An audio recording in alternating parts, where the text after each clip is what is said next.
Komsomol, the United States fascists slammed your face on the table?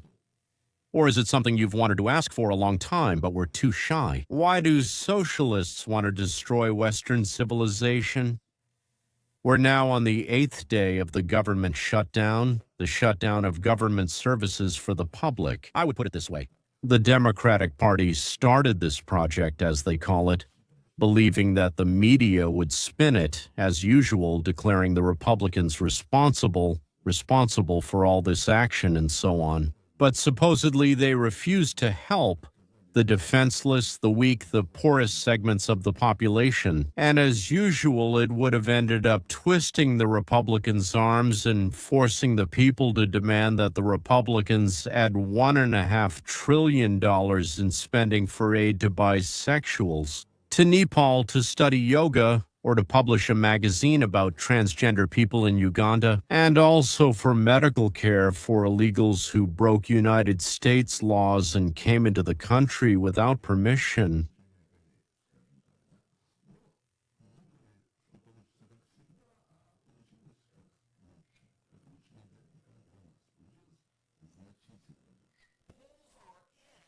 Yes, they proved it. He's a convict, and that's been recorded. But what we have is that Stradler's situation is changing, and then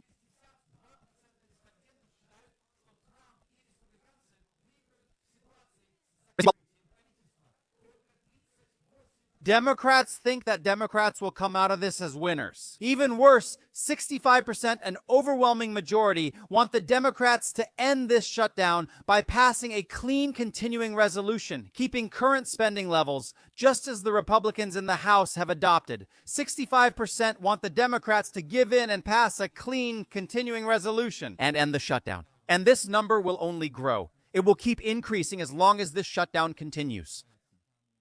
The Democrats probably didn't expect it to turn out this way. They probably did a study and decided that this act of, so to speak, increasing government spending would make them more popular in the country. Turns out it didn't. They actually knew that 65% of the population didn't want government services to be stopped, but they went ahead with it anyway. What's interesting is that this 65% figure from Harvard-Harris matches exactly with a New York Times poll that came out shortly before the shutdown.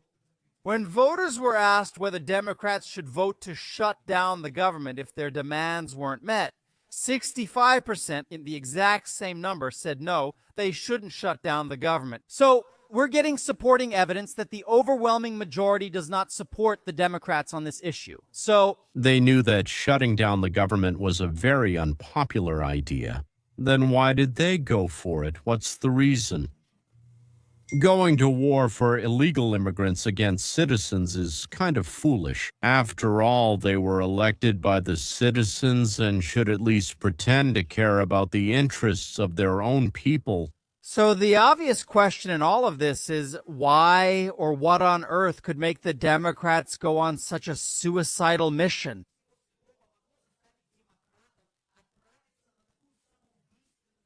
And I think in one word, that's the reason why, or what, it's desperation. I think the shutdown proves that a desperate party does desperate things.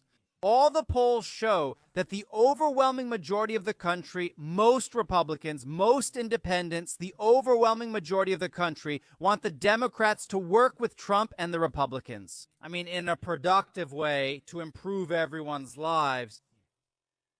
On the other hand, rank-and-file Democrats want blood. They want their leadership to fight Trump, and they are dissatisfied with what they see as the passivity of their leadership. The latest National Public Radio Marist poll shows that only 26% of registered voters approve of the Democratic Party, and that's because only 48% of registered Democrats approve of their party's performance in Congress. When Biden came to the White House in 2021, the country was tired of fires, infighting, and so on. His approval rating soared up to 80%, even more than that, I think. So the country hoped that the infighting was over, and then this old man came in, and there would be no more antagonism, and the government would work for the good of the people. The people are always fools whom only the lazy don't deceive. So, once again, acting out of desperation, we see yet another example of the Democrats. They end up on the wrong side of the 80-20 doom loop where they state their position. On yet another issue that is supported only by 20 or 30% of the most ardent liberal left-wing voters. That's why Van Jones from Cable News Network says this is another example of Democrats doing the wrong things at the wrong time. And then he added, for the right reasons, of course, I don't agree with that last assessment. I believe their desperation is hardly the right reason. But even Van Jones admits that Democrats really are doing the wrong things at the wrong time. That's for sure. In fact, the latest Columbia Broadcasting System YouGov poll asked voters, look at this. They asked voters what words come to mind when they think of Democrats. Take a look at this. 64% say weak. 64%, we often see this number 65, 64. I mean, the Democratic Party. When a person or a group doesn't know what to do to save themselves from misfortune or disaster, they start making sporadic movements, not always coming from reason. Let's put it this way, often they come from the feeling of powerlessness to stop the impending disaster. President Trump's approach to this shutdown was absolutely brilliant. He is demonstrating in real time an extremely sophisticated political strategy that contradicts traditional media narratives. So while the traditional media are doing everything they can to blame Trump and the Republicans for the shutdown, which again is absolutely absurd on the surface, they aren't making any demands of Trump. The Republicans are not making a single demand. They just want to pass a clean continuing resolution of funding. This 27 pages identical to the resolution passed in March that Chuck Schumer supported. They don't make any demands. But despite this, the media are desperately and unsuccessfully trying to blame the Republicans. Trump was actually quite uncharacteristically quiet. He still acts like the country's chief executive officer working toward Middle East peace with Israel and Palestine, suppressing rebellious, lawless mayors and governors who are relatively unpopular in their blue states of Oregon and Chicago. Both he and Office of Management and Budget Manager Russell Vought have been working quite quietly behind the scenes again, deliberately allowing Congress, especially the Democrats, to own this crisis. Trump's approach is what we might call a masterclass in strategic patience.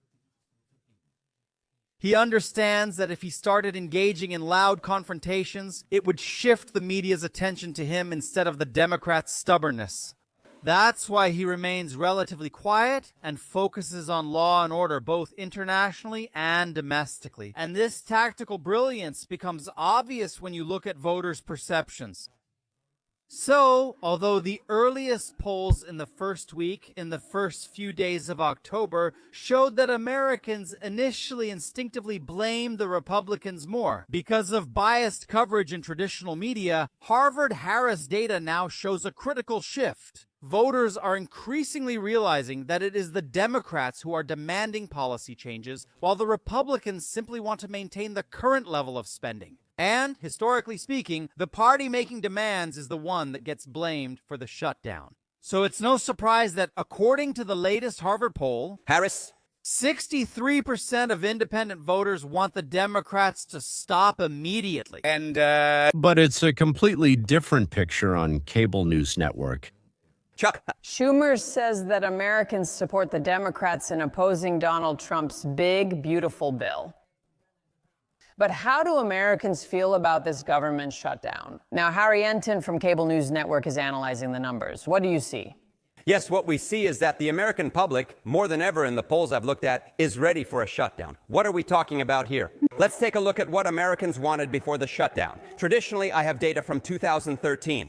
Most Americans want a compromise, not a shutdown. Let's go back to 2013. Just 33% supported standing on principles, even if it causes a shutdown. Let's move to this side of the screen. We see an even split, right?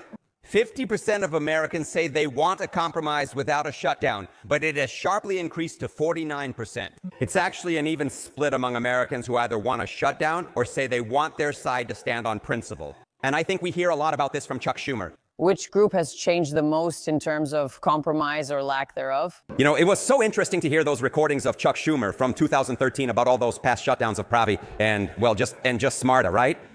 And potential shutdowns. And what has changed significantly is that Republicans have always been ready basically to say, you know, that we have to shut down the government and stand on principles. But now Democrats, a much larger portion of Democrats, are saying, you know what, let's stand on principles. What did Democrats want before the shutdown? Shall we go back to 2013? Only 18 Democrats said to stand on principles. The overwhelming majority, 76%, 3 out of 4 Democrats said compromise without a shutdown. Check this side of the screen. See the percentage about standing on principles? In 2013, it was 18%. Now it's 47%, more than twice as much. In fact, it's almost 3 times as much. Democrats now say to stand on principles compared to 2013. We see a more even split among Democrats. 52% say compromise without a shutdown. 47% say stand on principles, which is within the margin of error of each other. The Democratic Party is now more willing than ever to shut down the government instead of compromising, just to uphold their principles.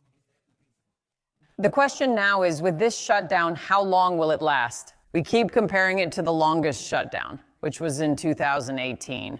What is your estimate? How long do you think this will last? Yes. Yes, I think that's absolutely right. You see, these numbers range from 18 to 47% and 33% compared to 49% on principles. As you said, Kate Baldwin, the longest government shutdown was 35 days in 2018, 2019. Now, the Democratic Party is more likely to persist, while the Republican Party has remained consistently likely to persist over the past decade. That's a good starting point. I wouldn't be surprised if we break that record or go further. Time will tell. It will. Thank you very much, Harry. I really appreciate it. Do you put these two pictures together to whom, right? Because according to the first scenario, the shutdown will end soon, but according to the second, it will last longer than the longest shutdown in United States history. Maybe it's because the Democratic Party of the United States is becoming a party of socialists. Let's remember what socialists actually want. Why are we so against socialism? Yes, let's figure it out. Maybe we're criticizing them for no reason. Well, the first thing they want is to eliminate class inequality and the exploitation of people. People. Both of these phrases were striking, like tomatoes. It's unclear, honestly. It seems like this means creating a society where people from different social groups have no difference in access to resources. That is, to power, to education, to anything at all. In the United States, I think, maybe depending on your geographic location, you have the opportunity to get an education wherever you live. Of course, in a big city and in a village, the teachers are probably definitely different, but nevertheless, there is always an attempt to sort out talented people. Next, if your parents are alcoholics, for example, and don't take care of you, while another child's parents invest time and effort in their kids, then these children simply can't be equal. Socialists don't seem to care about that.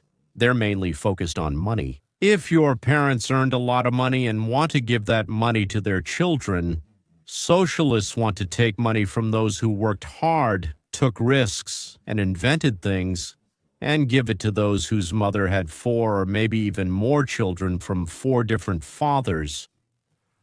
And the children followed in her footsteps, and they easily pick up a bottle or a weapon and start shooting at those who have something they really want to have, but they don't have it.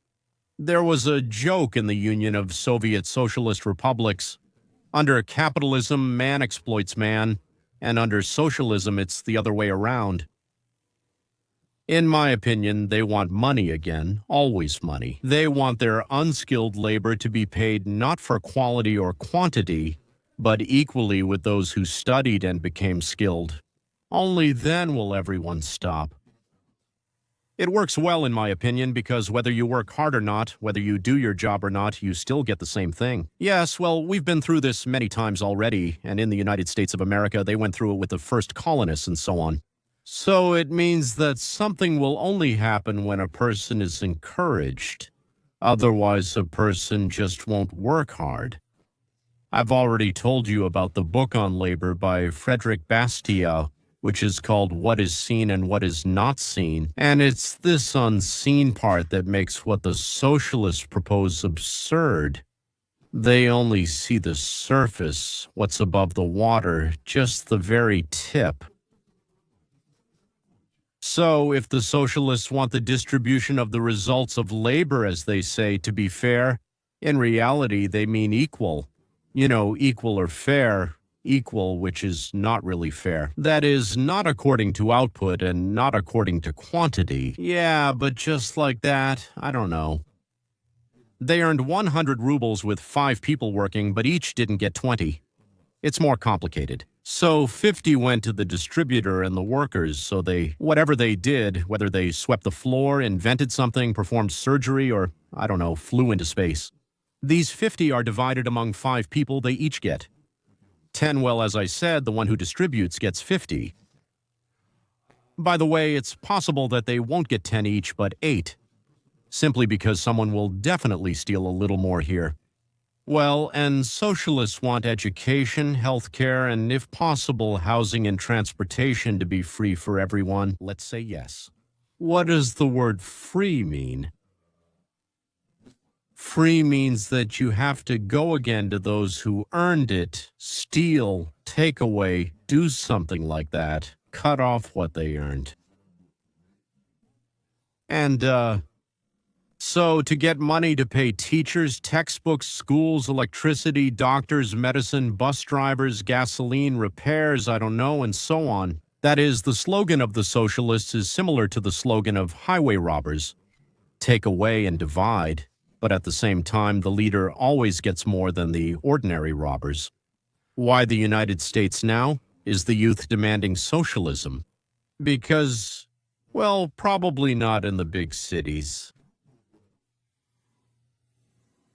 Mostly these are cities. Not mostly, actually, 100%, by the way, not mostly. These are cities where the Democrats have been in power for a long time, and they've raised a whole generation, maybe even a second or third one. People who, out of envy because they can't get something they want, feel like they've been deprived.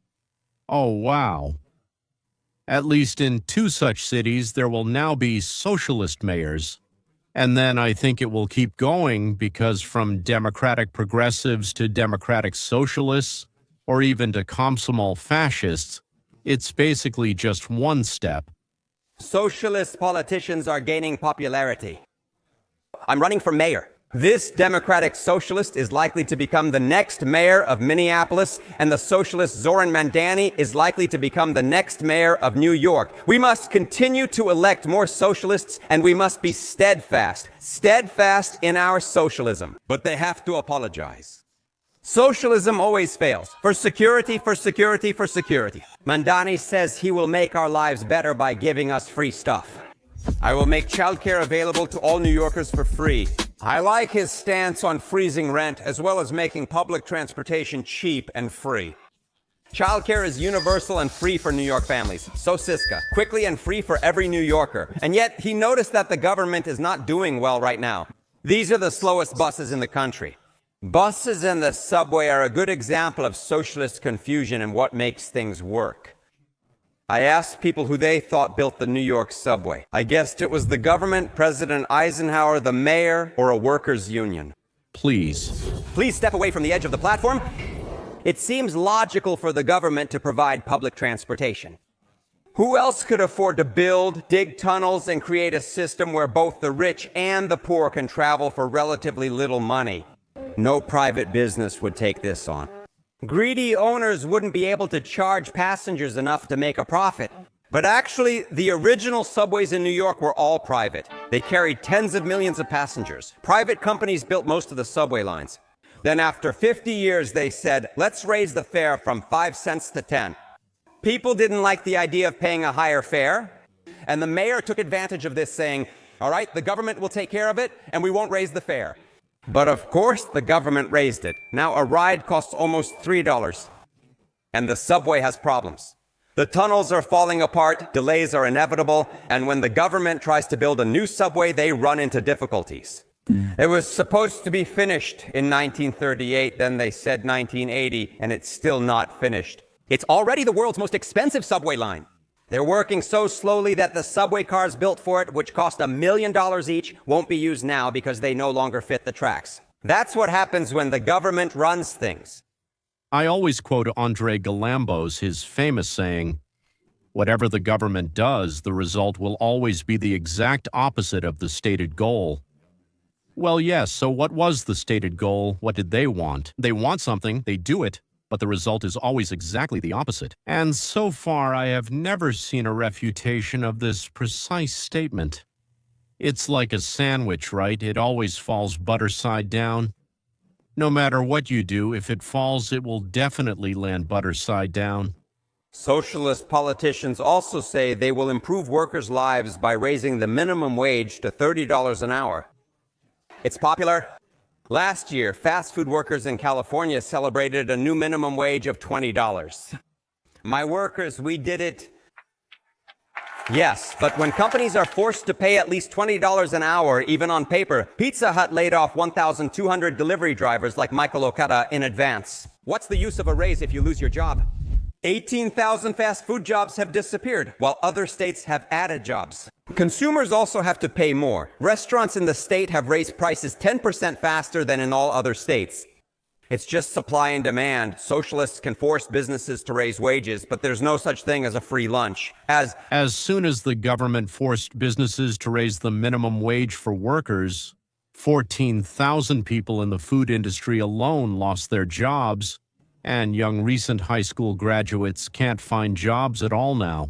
Nobody needs inexperienced workers who have to be paid $20 an hour. And McDonald's, for example, solved this problem completely. They installed self-service kiosks all over California and fired exactly half of their employees. They figured that if they pay $12.13 an hour, it's more profitable to have workers. But if they have to pay $20, it's more profitable to have machines. As I already mentioned, so Frederic Bastiat, the book called The Seen and the Unseen in Action. employers respond either by raising prices or by replacing workers with machines like Flippy, which can cook everything from French fries and onion rings to cheese sticks. White Castle. Plans to add 100 Flippies to kitchens nationwide. Finally, here's another socialist idea that keeps coming up again and again.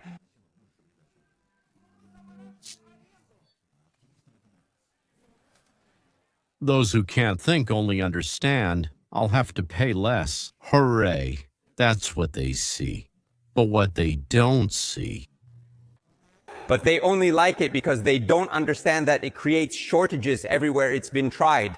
St. Paul, Minnesota implemented the country's strictest rent control. So in the baking sheet city of St. Paul in Minneapolis, the socialist Aisha Chuktai said, "I want us to follow their example." Now she is the vice president of the Minneapolis City Council. But when I interviewed her, she didn't even know that. Rent control stopped the construction of most apartment buildings in St. Paul. Developers are still building. In Minneapolis, building permits increased by 65%, but in St. Paul, they dropped by 60% because of rent control. You won't get more apartments by pushing this. Her silence speaks volumes. I mean, don't politicians research issues before applying government power to others? I'm going to argue that guaranteeing housing for people and making sure they can stay in their homes is more important than anything else. They just don't understand. I'd like to ask the person who will probably become my new mayor. How will your socialist policies succeed if all other socialist governments around the world have only brought suffering and poverty? So far, he hasn't responded to my interview request. That's bad, Asoran. You're so close. Come here, defend your socialist ideas. Our studio here is open for you. John Stazzle is one of the few who sees what is invisible and can explain it even to the dumbest members of the Minneapolis City Council. Well, okay, she's definitely a fool, but those who voted for her seem even dumber. A socialist is someone who believes in socialism. Obviously, socialism is bigger and bigger government, where the government takes care of social order. If you like, the bigger the government, the more likely you are moving towards socialism. But socialism doesn't abolish family-owned stores. You could still keep Dennis's Pizza open under a socialist government. But generally, they nationalize the big things, railroads, the oil industry, and so on and so forth. Communism doesn't allow any private enterprise. When I visited the Soviet Union, there wasn't a single private restaurant there. You only had a restaurant, which means restaurant in Russian, and that's it. Or a place where they sold bread was called Kleb, which means bread in Russian. Not Vladimir's bakery, just Kleb, because it belonged to the state.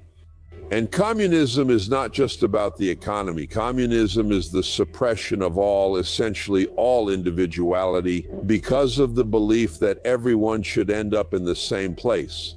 It's not for the sake of equality, but for the sake of justice. Equality is opportunity, justice is the result. The American left is similar to communists in this view. They seek justice. Everyone should end up on the same equal level. And if that doesn't happen, it's proof of racism or sexism or misogyny or something else. That was Dennis Prager, one of the most profound analysts in the United States over the past 30 years. He is a popular commentator who also founded a university for social and political sciences, where top conservatives from the country and even the world give lectures and hold seminars. But on the internet, PragerU is called PragerU. It has a website, and there are thousands of 5-minute videos on almost any philosophical, political, and humanitarian topic. There are not only 5-minute videos there. It's just that it's quick, clear, and straightforward. If you want something deeper, find a seminar on the same topic, say for an hour, 2 or 4, and listen to it. Today, we ask local businesses whether they support their people, their community, or if they side with racists and fascist aggressors. We demand that businesses like Yard Plaza, owned by Freeman Properties, stop giving immigration authorities access to their parking lots. Stop giving them the opportunity to commit even more terror in our neighborhoods. Bro, what are you talking about? Are you saying, dude? Why do you think that someone protesting against immigration and customs enforcement has more rights than anyone else? If I block an FBI agent from leaving their office, I'll be arrested. It's that simple. Why shouldn't these rules apply to you? Yeah, I don't think any of us have more rights than others, but I do think we have rights. I thought conservatives liked the First Amendment, but apparently not. Honestly, the reason I'm on this show is so that people who watch your show know what's going on. I'm a 5-foot-tall, 110-pound woman, and immigration and customs enforcement officers have thrown me around 3 times just for existing. In one of the cases, I was trying to help someone and not get hit by a car. You weren't just existing. You weren't just existing. That video you showed where immigration and customs enforcement was about to move, you were trying to block someone. You were trying to block federal agents or help those who were doing it. I was trying to keep someone from getting run over by the van. Maybe if the person hadn't been standing in front of the federal agents, it wouldn't have been a problem. Listen. You can interrupt me all you want, but people need to know this is real and you have rights. And I know that we are being poisoned with tear gas. People are being taken from their homes as immigration and customs enforcement agents rappel from a Black Hawk helicopter and arrest children at night. This was completely debunked. This was completely debunked. Literally. No. This was completely debunked. Yes, it is. Was completely debunked. These people want everything to be equal. Not opportunities, as Dave Sprager said, but results. So if you earned 1,000 and someone else earned 2, then, so as not to offend, as they explained to us, either one or the other, you will each get 501. It's like having 3 kids at home. The oldest was promised 3 rubles or $3, it doesn't matter, for cleaning the house. But when he finished cleaning, he got not 3 but $1. He asked, "What about the rest? Where are they?" And his mom explains to him, "Your younger brother and sister also want ice cream." "But they didn't do anything," says the older brother. "You're a fascist," says Mom. "Do you want them to drool while you eat 3 ice creams?" This is the logic of those who can see what is visible and can even imagine that there is something they can't see. So Americans woke up this morning and asked the obvious question: why is the government shut down right now? Pure partisan politics led by the Democratic Party. The Democrats shut down the government because President Trump and the Republicans won't make American taxpayers pay for free health care for illegal immigrants. America has $37 trillion in debt. We can't afford to provide free health care at taxpayers' expense to illegals who broke the law to come into our country. To understand the whole situation, the Democrats refused to keep the government open because of health care for illegal immigrants and have now put critical health care programs for American citizens at risk. The program for women, infants, and children, funding for community health centers, Medicare treatment options, and other healthcare programs are now at risk because the Democrats rejected a clean continuing resolution for funding. The most vulnerable suffer because Democrats prioritize illegal immigrants over American citizens. If the Democrats claim that Trump wants to take away health care funding for the poor, then the Republicans claim that it's in the Democrats' proposed bill. The budget and huge amounts of money are allocated to provide medical and other services to illegal immigrants. Thank you. Caroline, and good afternoon to everyone watching us at home. This is tough, but I'll say a few words before answering. First of all, the Democrats say they really care about lowering the cost of healthcare. Yet when the president acted to lower prescription drug prices with pharmaceutical companies, the Democrats offered no help. We would have accepted help from the Democrats, but they didn't offer it. They talk about doing something, but they don't actually do the hard work to make it happen. They shut down the government because we refused to fund healthcare for illegal immigrants with billions of dollars.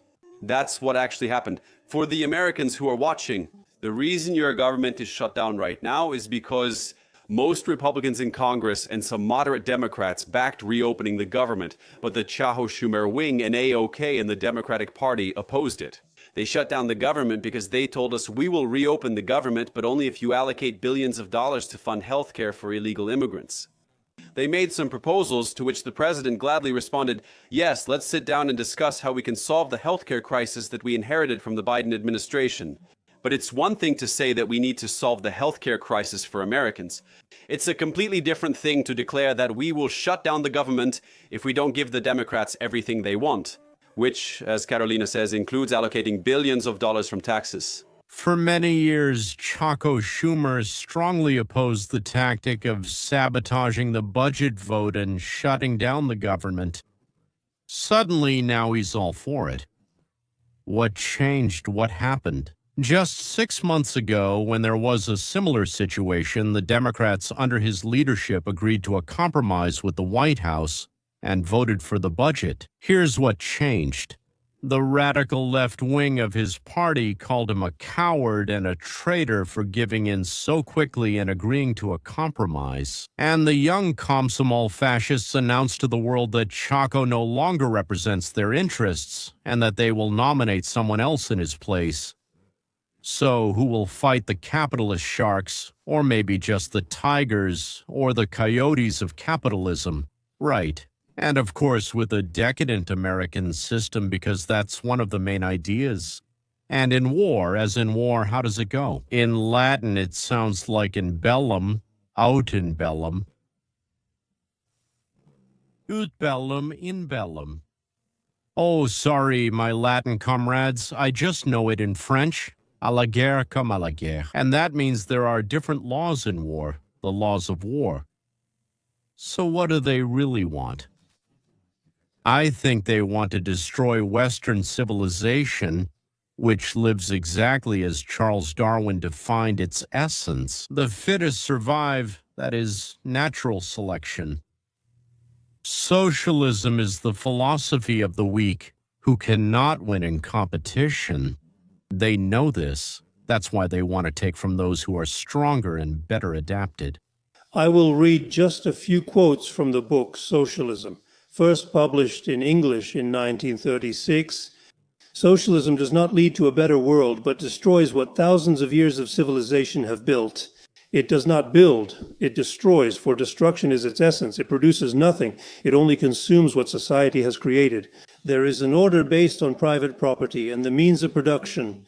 Every step towards socialism must exhaust itself in destroying what already exists.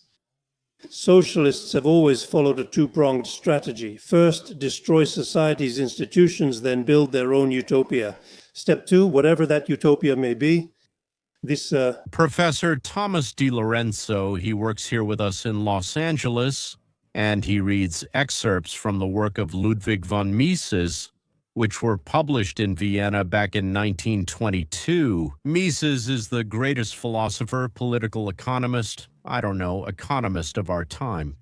He said, progressive accumulation of capital is the only means by which the condition of the broad masses can be permanently improved. Socialism and destructionism aim to use capital for immediate wealth at the cost of the future. Destructionism is like a spendthrift wasting an inheritance without regard for what's ahead. That's what I wanted to tell you. Take it away, divide it, and what happens when it's gone? Well, then we'll think about what to do next. So, just for the sake of immediate gratification, we don't care about the future. That's why socialists have fewer children.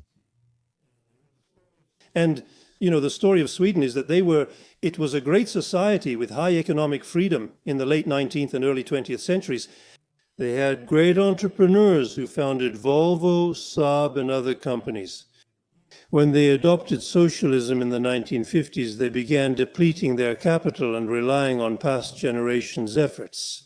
Until by the 1980s, they had interest rates at 500%, and they've been trying to get out of that ever since. Venezuela is in the same situation. Having long been one of Latin America's richest countries, they adopted socialism mainly in the 1950s, and every president they've elected since then, they adopted democracy in 1958. I think was a bigger fan of Castro and more of a communist than the previous one, and look at what happened to them at the expense of the previous generation's capital. Socialism is very good, even wonderful, until all the money earned by capitalism is spent. That's my slight, I would say, paraphrase of Margaret Thatcher. Of course, going back to New York, to the shutdown, to the mandates, to Alexandria Ocasio-Cortez, Bernie Sanders, they really want to have something, but what they have are lucky, enterprising people, or what such people have given to their children, for example, as an inheritance. They can't earn it themselves, so out of envy and hate, they want to take it away. And what will happen to a country with people like the German Democratic Republic, North Korea, or Venezuela? Well, they absolutely don't care. For them, today is more important than any tomorrow. But, ladies and gentlemen, a year ago in November, we turned this around. And a year later, we see them face down on the table. Let them go to Venezuela, let them go to Laos, let them go to Cuba or Nicaragua. They seem to have developed socialism there, some places a bit more peaceful, some places a bit more aggressive. They all already live in that tomorrow that Sanders and Ocasio are offering us. Cortez, mon ami. Recently, even the fairly reasonable Schumer started suggesting this. Subtitle editor. But his own skin turned out to be worth its weight in gold, but it's not worth it. Well, not a penny. Let's wrap up for today and see you next time.